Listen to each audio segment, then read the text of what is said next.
India TV 9 news Maharashtra. आता आजच्याच या निवेदनामध्ये अजून एक विधान देवेंद्र फडणवीस यांनी असं केलं की 3 भाषेच्या विरोधात तमिळनाडू सरकार कोर्टामध्ये गेलं, पण कोर्टानं सुद्धा ते मान्य केलेलं नाहीये। आता याच्याबद्दल खरं तर मी बघत होतो काही गोष्टी सुप्रीम कोर्टातल्या।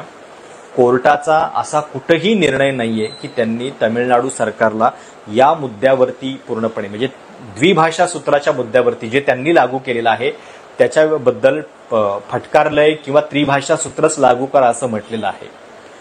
उलट धक्कादायक बाब ही आहे की भाजपचीच पार्श्वभूमी असलेला एक वकील सुप्रीम कोर्टामध्ये गेलेला होता आणि अगदी एप्रिल मे मधली घटना ही आत्ताची। त्यावेळी त्यांनी असा दावा केलेला होता की या 3 राज्यांना तमिळनाडू, केरळ आणि पश्चिम बंगाल या 3 राज्यांना कोर्टानं डायरेक्शन्स द्यावेत की नॅशनल एज्युकेशन पॉलिसीच्या अंतर्गत 3 लँग्वेज फॉर्म्युला हा त्यांनी स्वीकारला पाहिजे। पण त्यावेळी सुप्रीम कोर्टानं त्यांची ही बाब जी आहे ती मान्य केली नाही। म्हणजे याचिकाकर्त्यांचं म्हणणं होतं की या 3 राज्यांना तुम्ही कंपल्सरी 3 लँग्वेज फॉर्म्युला ऍक्सेप्ट करायला सांगा, पण ती गोष्ट सुप्रीम कोर्टानं मान्य केलेली नाहीये। एकीकडे हा असा निकाल असताना तमिळनाडू सरकार कोर्टात गेलं होतं आणि त्यांचं सुप्रीम कोर्टानं ऐकलेलं नाहीये असं जे देवेंद्र फडणवीस सांगतायत ते पूर्णपणे चुकीचं आहे आणि हे महाराष्ट्रातल्या जनतेनं नीट लक्षात घेतलं पाहिजे। आणि म्हणून हा व्हिडिओ जो आहे हे अधिकाधिक लोकांच्यापर्यंत पोहोचवा। आणि ही जी माहिती मी तुम्हाला सांगतोय ती ऑथेंटिक माहिती आहे। तमिळनाडू सरकारनं एक याचिका दाखल केलेली होती। ती याचिका ही होती की आम्ही 3 लँग्वेज फॉर्म्युला लागू केलेला नाहीये, म्हणून आमचा जो फंड आहे शैक्षणिक धोरणासंदर्भातला तो केंद्र सरकार रोखून धरतं आहे आणि तो आम्हाला त्यांनी तातडीनं द्यावा।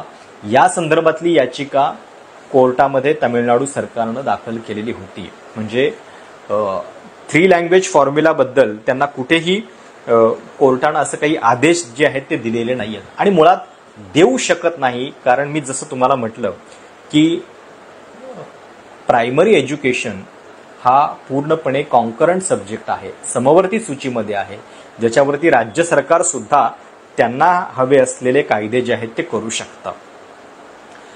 आता तुम्हाला माहितीये आपल्याकडं तंत्रज्ञान इतकं सोपं आणि इतकं पारदर्शी झालेलं असताना सुद्धा आपल्या राज्याचे नेते इतकी ढळढळीत विधानं कशी काय करू शकतात हा खरोखर मला प्रश्न पडला। कारण ज्यावेळी देवेंद्र फडणवीसांनी हे विधान केलं त्याच्यानंतर मी सहज जे ग्रोक नावाचं ॲप आहे त्या ग्रोकवरती हा प्रश्न विचारला की is 3rd language compulsory in national education policy.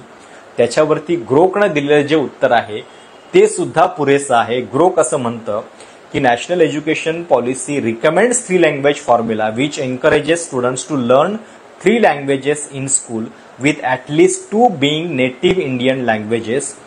However, it is not strictly compulsory in the sense of being uniformly mandated across all states or schools. म्हणजे ग्रोक सुद्धा हे उत्तर देतंय आणि त्याच्यामध्ये हायलाइट करून सांगतं की हे कंपल्सरी नाहीये। म्हणजे 3री लँग्वेज नॅशनल एज्युकेशन पॉलिसीने सुद्धा बंधनकारक केलेली नाहीये, हे ग्रोकला सुद्धा कळतंय।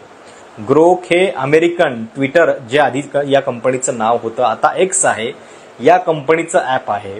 त्या अमेरिकन लोकांना सुद्धा आपल्या नॅशनल एज्युकेशन पॉलिसीबद्दल इतकी माहिती आहे, त्या AI तंत्रज्ञानाला सुद्धा कळतंय की हे विधान जे आहे ते पूर्णपणे चुकीचं आहे।